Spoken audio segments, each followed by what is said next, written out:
Celtic season took another twist, and it was another twist downwards, unfortunately, as we could only draw one each with Kilmarnock at Celtic Park on Saturday. The third time we've failed to beat Kilmarnock this season. This is Tino with the Final Whistle Show. It's the morning after the night before, and I'm joined here by Paddy. Paddy, your initial take on whatever that was?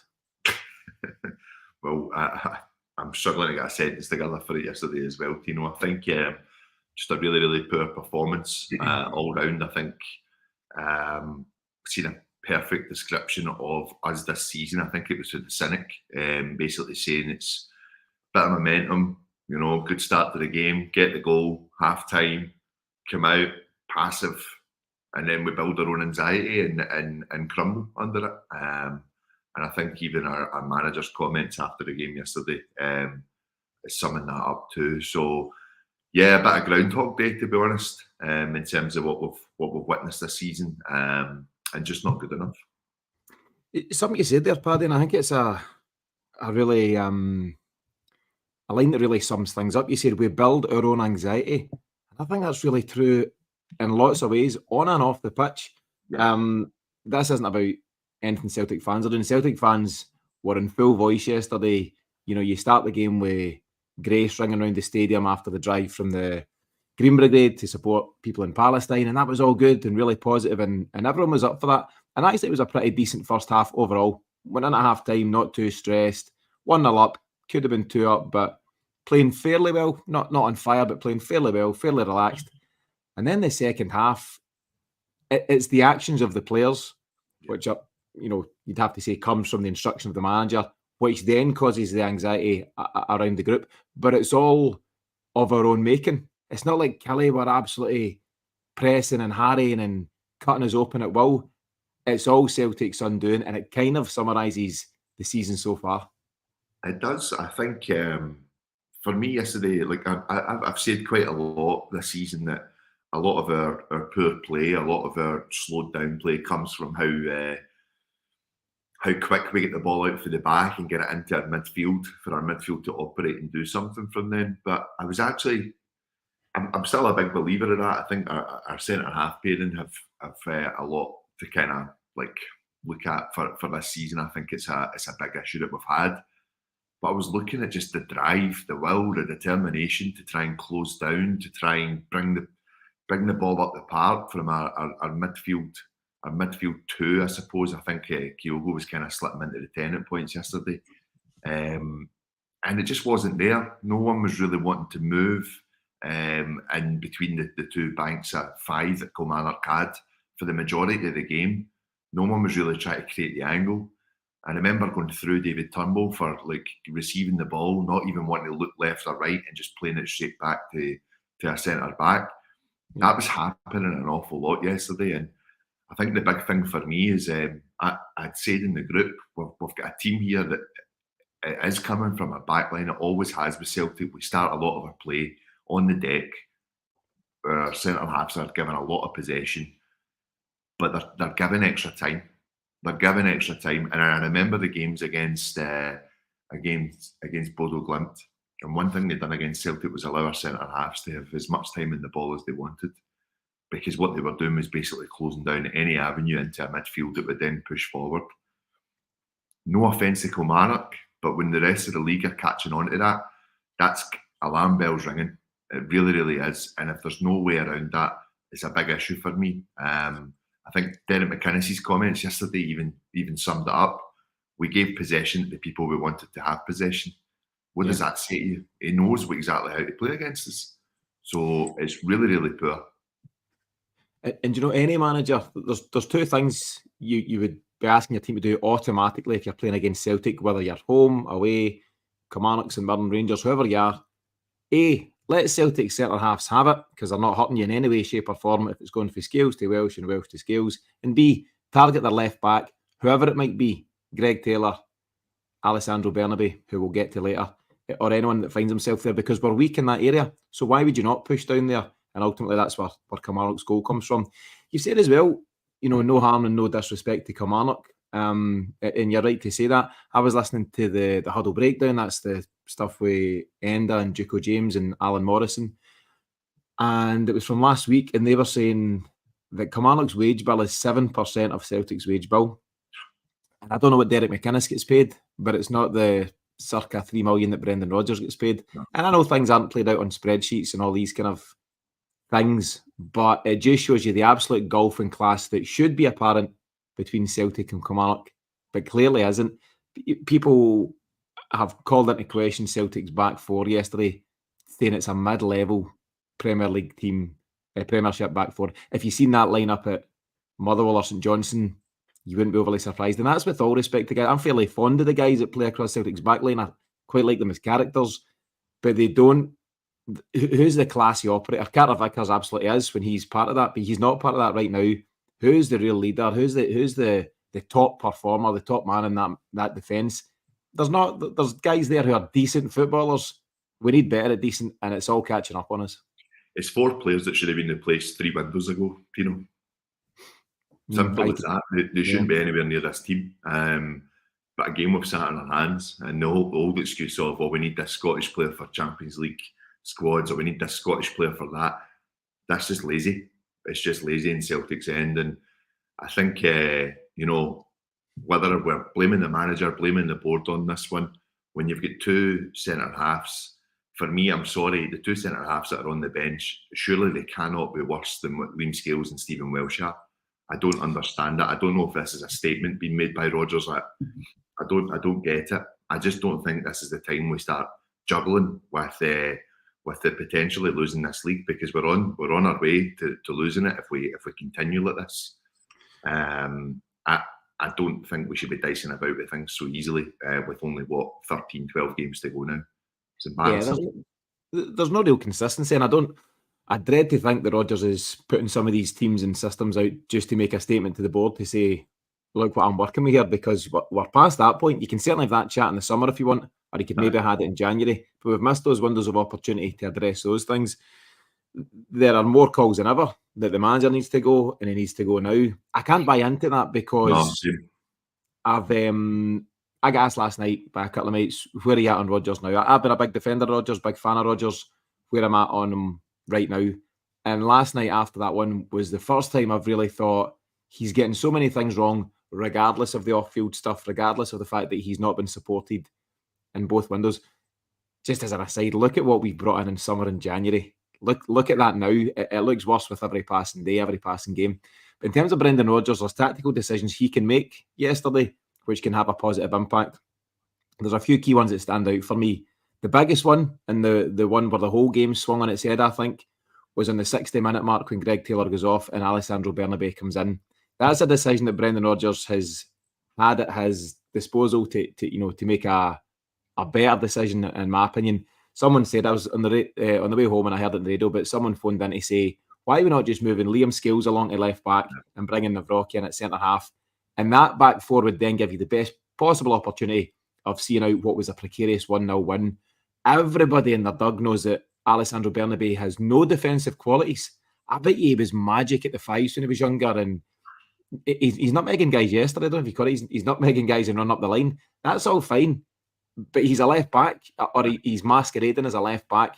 And Brendan Rodgers has known him long enough to know that that guy can't defend. So you're 1-0 up.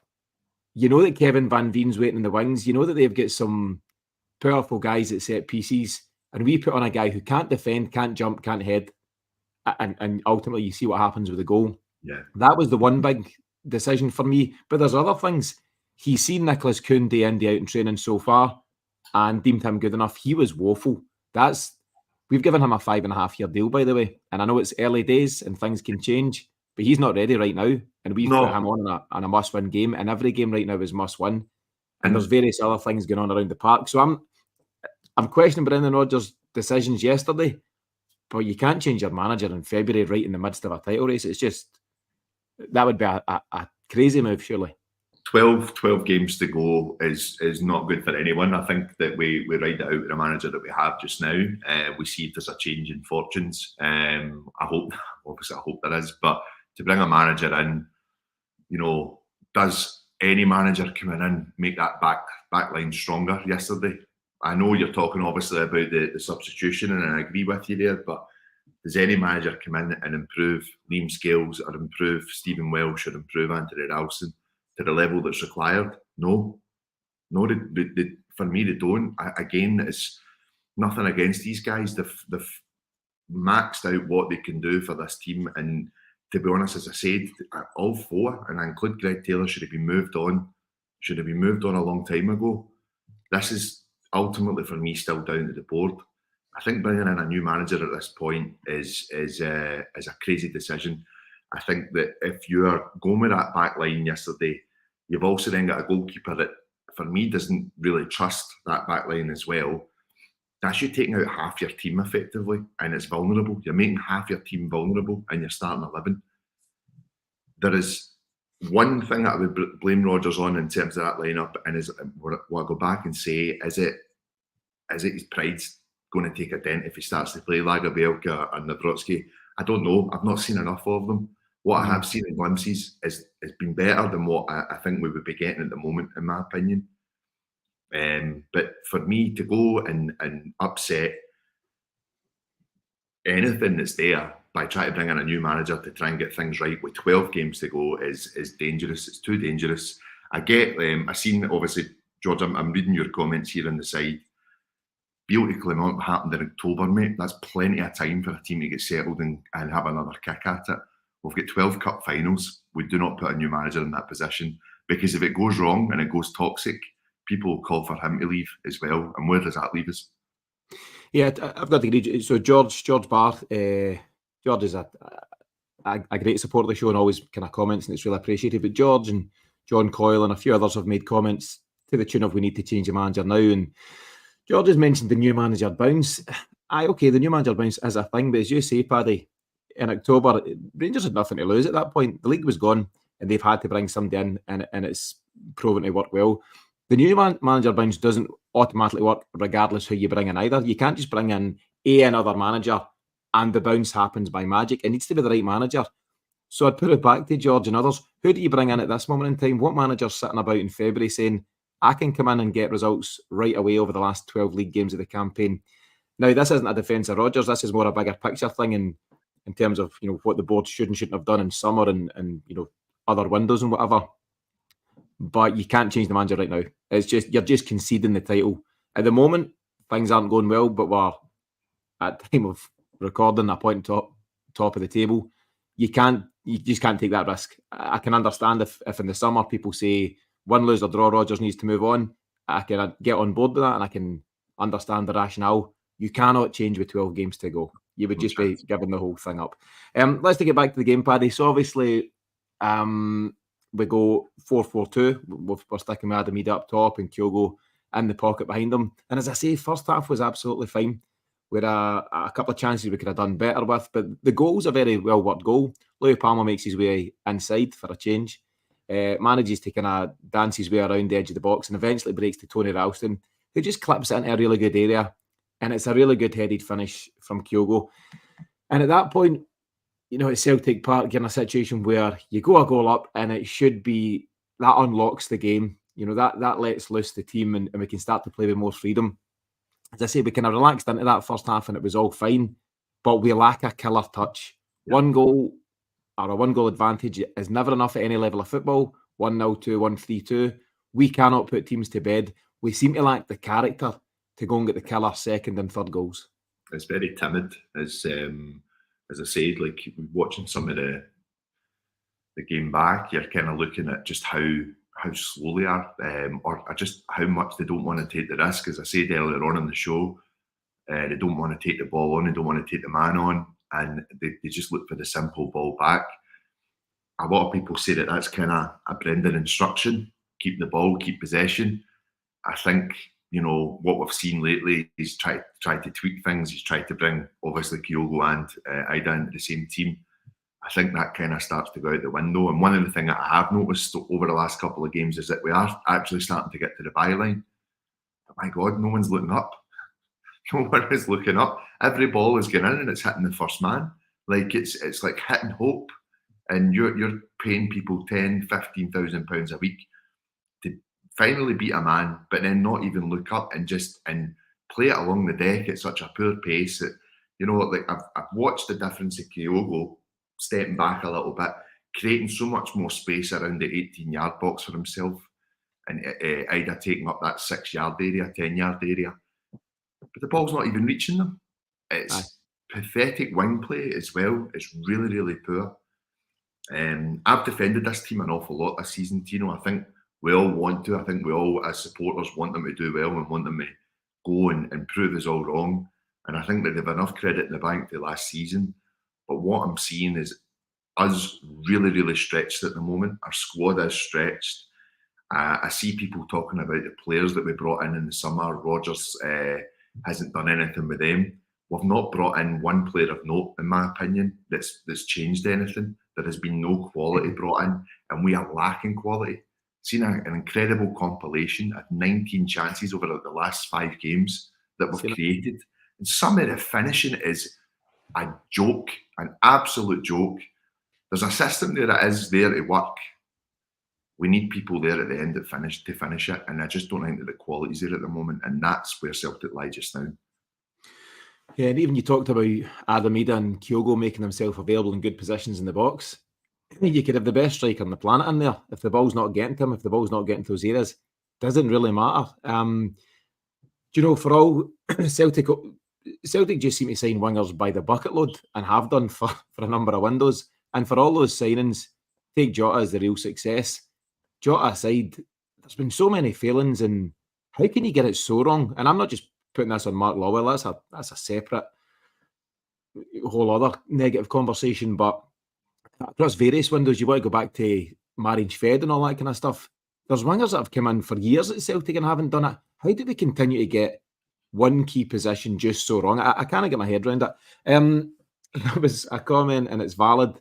Can't quite remember who it's from there, but saying there's not a great deal to be gained from talking about yesterday. It's done. We've got to move on. Can't change it. And I get that.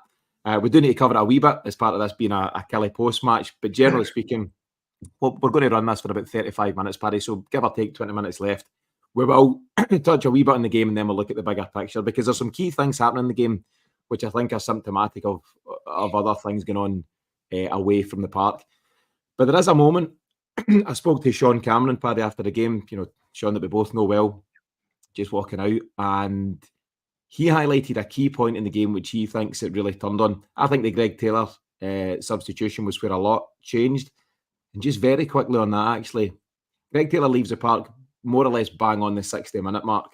That's clearly a directive from sports science or whoever it is to say he's just coming back from injury, give him 60 minutes and then make the change.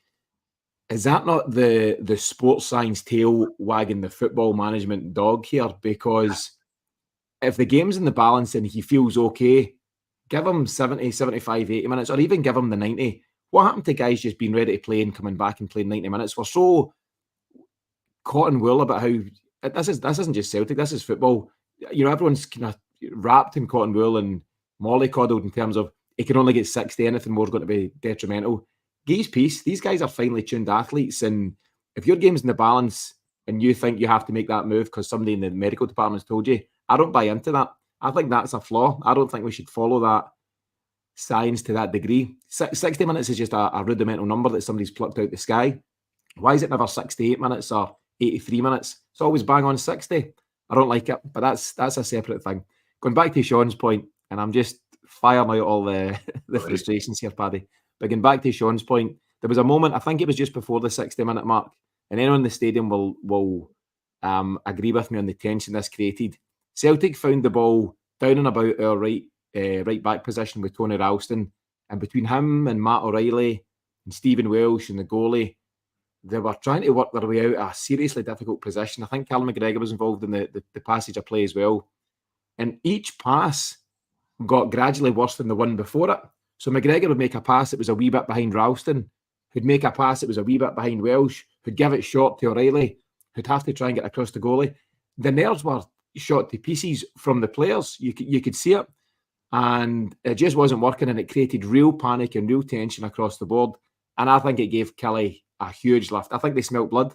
I think they realised that we were there for the taking, and ultimately they've gone and done what they've done and got the point out of it. We actually ended up going back in the corner again not long after, and it was just mind-blowing. And it's your point earlier on, Paddy, I've scribbled it down. We build our own anxiety. It's happening all across the board, on and off the park, and I don't know where to go with it. We've come on this show to try and find some answers. I don't have the answers. No, listen, I totally understand that as well. I think, we're hearing our captain yesterday coming out and saying that it's time for people to step up and time for people to really go and push on. It's not the first time he's done that this season. I think that's a big worrying sign for me. Greg Taylor getting the legs run out for an hour. Totally agree. I don't understand why they think that this is the right course of action to go with, especially when we're not playing 2 games a week at the moment as well. If you're going to put him out a bit more, give him more than 60 minutes, give him a longer rest on Monday, or I would hope they were in training today, to be honest. I think for me, it comes down to, do we want it? Do we want to win this title? As far as I can see, there's maybe 2 or 3 players that do. I think the rest are rabbits in the headlights at the moment.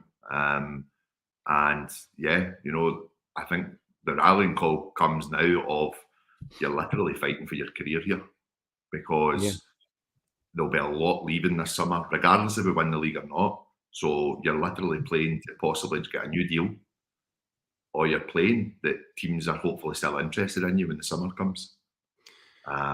It's time we wake up, and our manager needs to wake up too. Yeah, I'd agree. I think, he was uninspiring after the game. I had his post-match and it was just a bit, he used words like, we're hanging on, hoping for the win. That's not it. Hanging on, hoping for the best. And I don't doubt, Paddy, there's every player in that dressing room wants to win. Every footballer on the planet wants to win, but you need to bring something more to make that happen. And it's, yes, of course, your ability's got to be there, but it's your attitude and your mental fortitude, particularly at a club like Celtic. I'm not saying we're the most unique club in the world, but there's a different pressure at Celtic compared to various other places. And I think just so many of these guys are showing they're not able for that fight. And it is a fight, Paddy. It's a real scrap. This is a chips are down moment. This is a real pivotal stage. But you had a situation going into yesterday where it was, I heard someone describe it as a 13-game mini league campaign starting here. We've fallen at hurdle 1.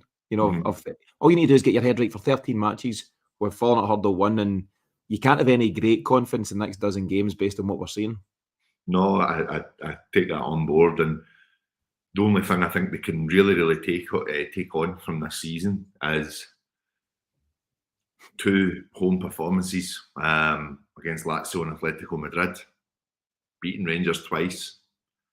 There is that element, there is that level that they can reach, but they need to be at that level week in, week out for the running. They really do. Injuries aside, I totally understand that it's been disjointed this year. I think that the consistency has been out the window for us in terms of our starting lineups.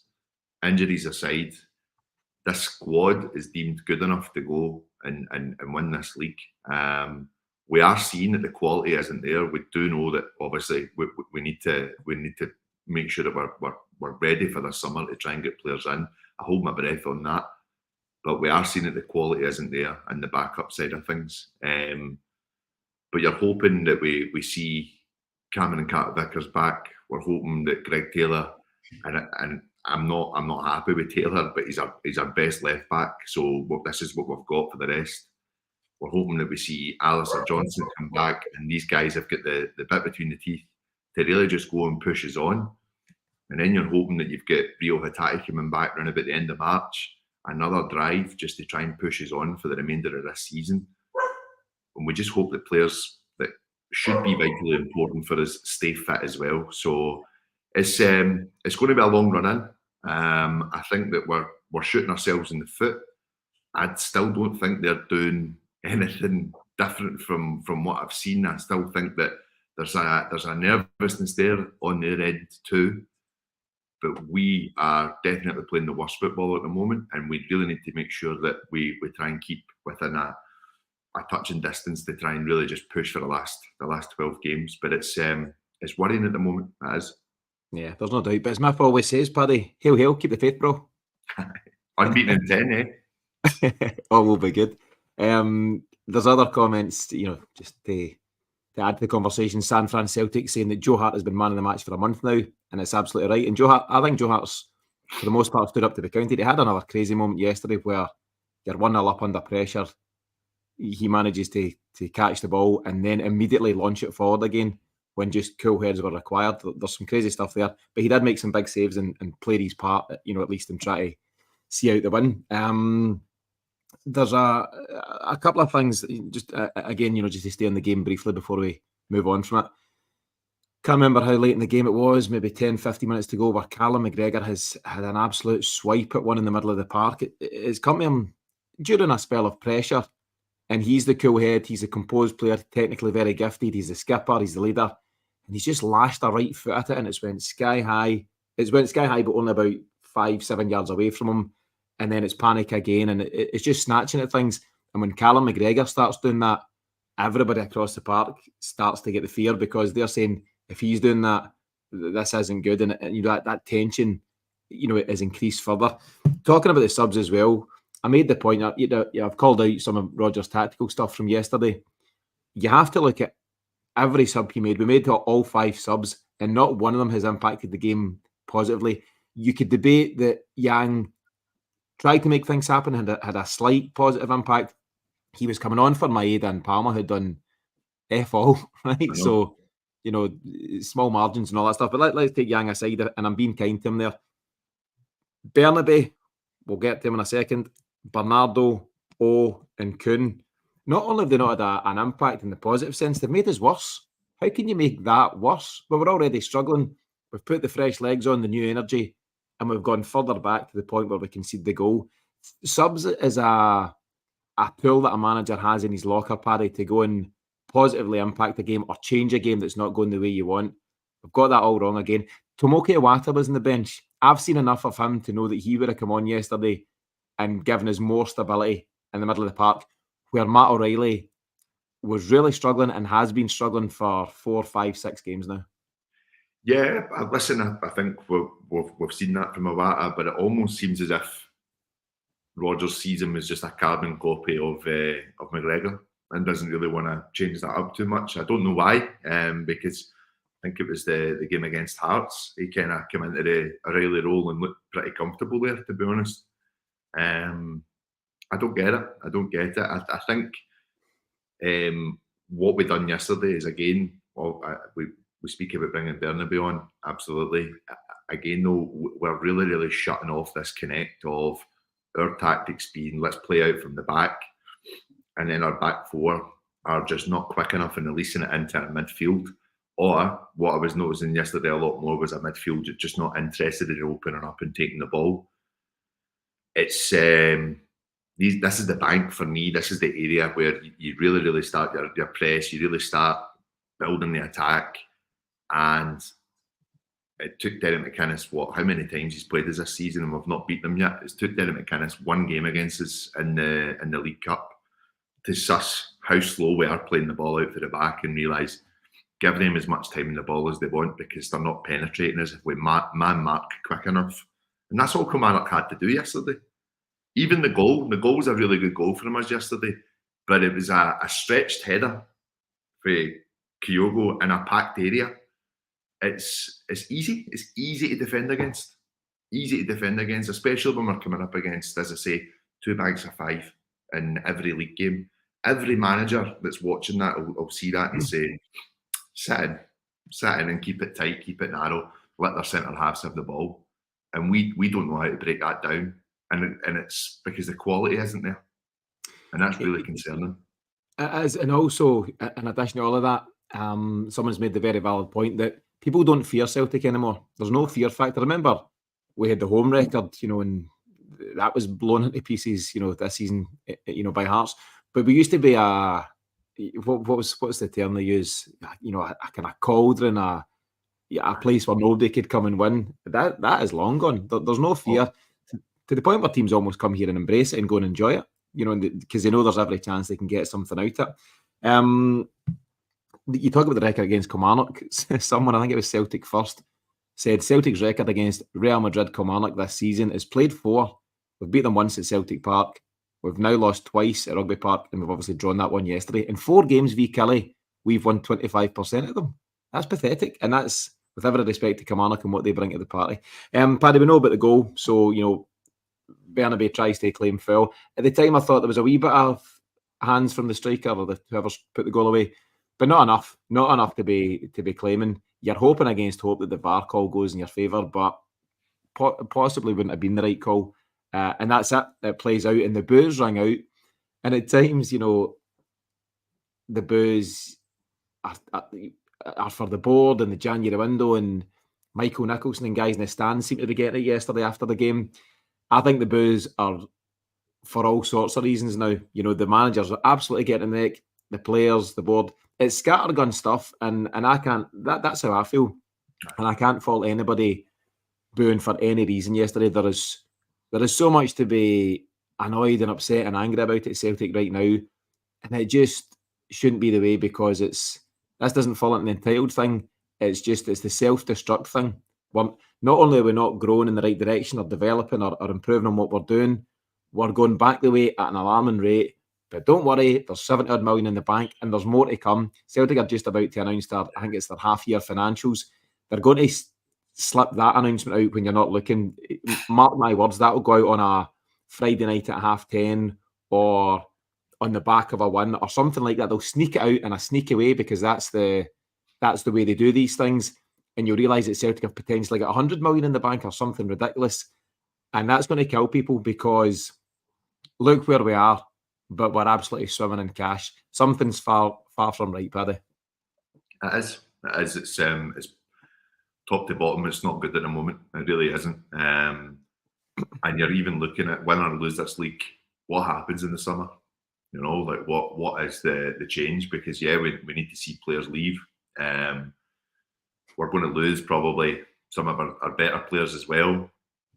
Where's that squad going to be come August again? And this is the forward thinking that this club has just never done in the last 10, 15 years since Peter Lawwell has been around, in my opinion. And I think that we're going to shoot ourselves in the foot. Do we go and try and sign 5 or 6 players that might become good players, more projects? Do we go and sign 5 or 6 players that might show up and play for us, but they're on high wages? It's hit and hope material. It's really, really poor. So yeah, we need to get it right. We really do. I don't know how. Yeah, do you know how does a team, Paddy, who won a treble less than a year ago, now be staring down the barrel of a rebuild? You're right, and it is a rebuild. We're all over the place. The squad management is horrendous, and it's so disjointed. There's so much deadwood there. There's guys, square pegs, round holes, all sorts of things. And 12 months ago, you're lifting a treble, and now you're looking at potentially replacing your manager and replacing several key players in the summer. It's wild stuff that it's got to that. But Celtic are famed for never building from a position of strength, and we're just seeing that movie played out over and over again. Let's look at the bigger picture. So we're discussing a lot more of this in the weekly show, which we'll be doing live here tomorrow. We record our weekly show usually at 6 p.m. on a Monday, and we'll stick with that same time tomorrow, but we're doing it live here on YouTube. So anyone that wants to join us for that one, and please do continue to contribute with the comments as you do. It's really appreciated and makes a big difference to the show in terms of what we can discuss and the points we can cover. So that's tomorrow at 6. So we'll go bigger picture for that, Paddy. But in the meantime, and I suppose kind of looking for a relatively short answer, if it's possible at this time, what do we do? What we're looking at moving forward? We've got the immediate future, where there's 12 league games to go for Celtic. It's very much at the moment in our control. You're not waiting on favours. You're not waiting on snookers. You've still got Rangers to play twice. So it's in your gift, if you get things right, to go and still reclaim the title. So what do you think the focus and the approach should be, shorter term in terms of what that is in front of us, but bigger term? Do we need to see all change again in the summer? We do need to see change in the summer, I think. I think that the players that were brought in last summer have not made the grade at all. What I would like to see is a bit more ruthlessness from the manager in terms of changing up the back line. I think if we get Carter Vickers back, I would like to see him alongside Nawrocki for the run-in. But I think you bring Nawrocki in now instead of waiting. I think he needs to get a few games under his belt before really, really pushing into this. And I think that, people need to stand up and be counted here. Our captain has a big part to play, in my opinion, as well. He's been part of teams with some incredible leaders over the last 10 years of his Celtic career, and this is where you go and really make a name for yourself. If we go and push through and win this league, don't think it will be the most memorable one, in my opinion. I think it's two very, very poor teams, in my honest opinion. And, we should still have enough about us to go and do something in this league. But it needs to start now. We need to dust ourselves down and go for it. It's been really poor of late. And I wonder how you do that as a management team and a coaching team. And that is the big challenge to Brendan Rodgers. Go and do what you're paid so well to do. How do you lift these guys? So we don't play now till Sunday next week. There's a real prospect that Celtic could get into that game next Sunday. Is at Motherwell, Paddy, potentially 5 points behind. How that has happened is beyond belief. But that's the job. That's the job for Brendan Rodgers, Callum McGregor, Joe Hart, all the leaders there. You can take it one or two ways. You can go and feel sorry for yourself and say, it's just not to be this season. It's just not happening for us. We'll need to regroup for next year. That doesn't cut. You're all very well paid professionals. You're all talented guys. You've all got ability, but you need to bring more than the ability, as we've mentioned. And that's the real push, over the next, I'm saying the next week or so, the next week and beyond. What about the summer, Paddy? Win, lose or draw. Is it just not going to work for Brendan Rodgers at Celtic? You've got that situation. You can debate Dermot Desmond and he's got to go. He's going nowhere, right? He's going nowhere anytime soon. And his son, Ross, said as much at the AGM. So Dermot Desmond's here to stay. But what he does is he oversees two very divisive appointments at Celtic in recent times. Peter Lawwell coming back was always going to rock the boat. He's a guy that you can debate the success he's had in when did he come in? He came in just after Seville, 2003, 20 odd years at the helm, give or take. A lot of success during that time, but not a lot of development in Europe and various things and some mad signing stuff and everything else goes with it. But he's a divisive character no matter how you want to look at it, whether you like him or loathe him. And then you bring in Brendan Rodgers, who's potentially equally divisive. You've got this move in the summer. Bringing in new managers and players and backroom figures should galvanise fans and bring you all together and ensure you're all heading in the one direction and, with a bit of unity behind you for whatever challenges you might face. Brendan Rodgers isn't that guy. I like him. I think he's a talented manager. So many others don't, and that's very valid as an opinion as well. But, the proof is in the pudding. He is divisive. So you've got these two really important figures at the club, chairman and manager, that the fans just cannot and will never agree on. How can you possibly move forward in harmony if that's the kind of decisions that are being made? I don't think he goes anywhere. I don't. I think, he's on this contract. He's earning what he's earning a year. I don't see Celtic paying him out, and I don't see him budging. That's what I see with it. Do you think you've got too many stubborn characters? Dermot Desmond won't accept he got it wrong. Brendan Rodgers, the suggestion is he's on $3 million a year. You're not walking out of a £9 million contract, are you? He's on a 3-year deal. So Celtic have to sack him, and to sack him, that means accepting you got it wrong. So where we are, Mazar, who's a good fan of the show, I don't know if he's in the chat today, but he sent us an email there after last night talking about the parallels between now and the COVID season. They are all there. Everyone can see the pattern and the way things are going, but it's just bury your head in the sand and hope for the best seems to be the strategy. Paddy, we don't have time for it. It's nearly 40 minutes in. We're going to finish up for this one today. Huge thanks to everyone in the comments. George, John, Sanfran, Chowpal, everybody that joins us and always joins us. It's really appreciated. Thanks as well, of course, to everyone who's listening in podcast format. But Paddy, your own final comments before we go and try and enjoy something of the rest of the weekend. Paddy, it's my birthday today. I know. My birthday right now, and it's an absolute shocker. So hopefully things can get better from here. Paddy, your own final thoughts. First of all, big happy birthday, Tino. I think everyone will join me in saying that for you there. But let's hear, hope you can get a good result this afternoon. I think for me, it's pretty worrying just now. I think we really need to just wake up and just realise, we're in a fight here. We're in a title challenge, and we really just need to go all the way and just hope that we can come out at the end of it. I'd say it's one game at a time. I remember Ange in that first season would never dwell on what was coming up. It was always one game at a time. see a lot of our fans already talking about the game coming up against them in April, and then we've also got the other game at Celtic Park in probably end of April, May. Put that to the back of our heads now. Let's start beating what's in front of us and let's see what we can do, and build a bit of momentum. We've not had it at all this season, and just hope for the best. Just kick on and support the team, because at the end of the day, listen, it's not our fault. We really should try and be united in all of this, and try and make sure that we are backing the players that are there as much as they can bloody frustrate us, absolutely. But at the same time, we want our team to do well. So I think getting behind them, giving them a rally to the end of the season is all that we can do as supporters. And if they don't win it, then we can protest, then we can bring out the shark. But at the moment, I just want to see us try and push and definitely go and try and win this league.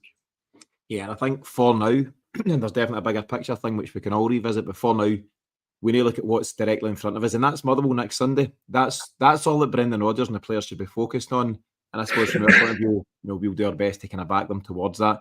I know we're on this 10-game unbeaten run, but geez, that doesn't tell half the story. 8 wins, 2 draws, but a lot of nonsense, covered in those 10 games. And I think if we just get our head down and focus on 3 points against Motherwell, let's see if we can just build from there, get that win, and look at what's beyond. Paddy, cheers for joining us here on a Sunday. Thanks again to everyone that's joined us in the live. Thanks to all who listen on podcast format. As I mentioned, we'll be here live again at 6 o'clock tomorrow night, Monday night. I think it's going to be myself, Miff, and one other, so we'll confirm that just shortly. But in the meantime, folks, as best as you can, enjoy the rest of the weekend. Cheers, guys.